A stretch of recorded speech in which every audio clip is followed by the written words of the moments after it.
The alt-right and alt-left caterwaul some of the same tunes in different keys, writes Vanity Fair columnist James Wolcott 3317.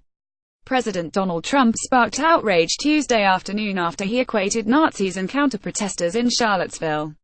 To do so, he referred to the anti-racist activists as the alt-left, with the implication that they were the equivalent of the alt-right, two sides to the same coin, showing there was, in his words, evil on both sides.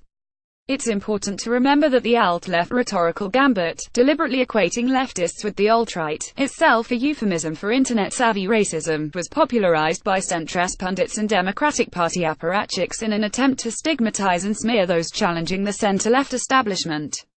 As it turns out, there's no way to suggest that unruly leftists are as bad as neo-Nazis without suggesting that neo-Nazis are no worse than unruly leftists. As the New Republic's Sarah Jones 81617 noted, while coined by right-wing personalities such as Sean Hannity, the alt-left term quickly morphed into a catch-all smear employed by Clinton partisans and those charged with defending the more corporate, pro-war wing of the Democrats. It was a go-to smear online for The Nation's Joan Walsh, Daily Beast's Michael Weiss, Daily Kos and Vox Media founder Marcos Moulosses, Observer and Time writer Nick Owen, Media Matters Eric Boehlert, self-appointed Clinton spinmeister Tom Watson, MSNBC's Joy-Ann Reid and Center for American Progress head Neera Tanden, among others. In many ways, this alt-left matches the alt-right, in their economic populism and bullying tactics. Giltroy Time, 12716. The term was similarly employed by historian Giltroy in Time 12616, Vanity Fair's James Wolcott 3317 and Ray Suarez on NPR's On the Media 61217.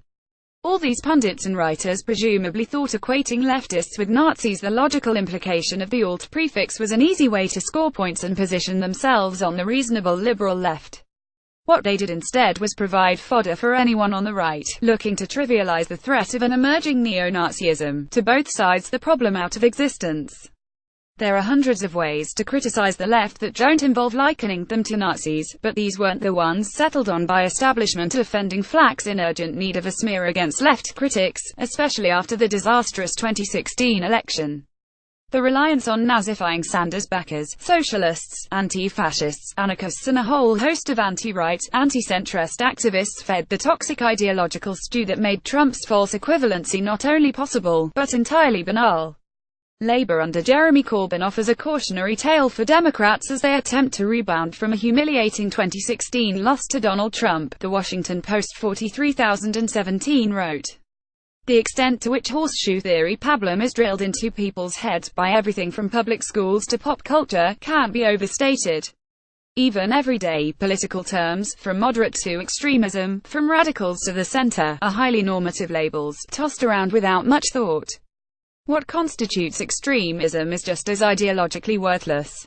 As Fair 42017 noted after Bret Stephens' hiring by the New York Times, anti-Arab racism, climate denial, rape apologia and non-stop warmongering are not considered outside the mainstream, but single-payer healthcare is.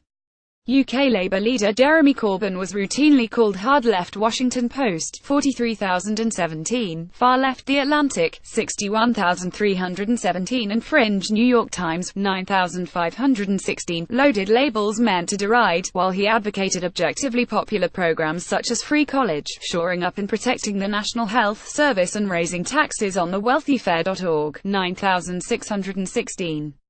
Managing the Overton window and setting the limits of debate, as media critics have noted for decades, is the corporate media's primary function. This goes a long way toward explaining why nominal media liberals, charged with opposing Trump and the emerging far-right, would prioritize demonizing the left, even if doing so helped pave the way for Trump's neo-Nazi whitewashing.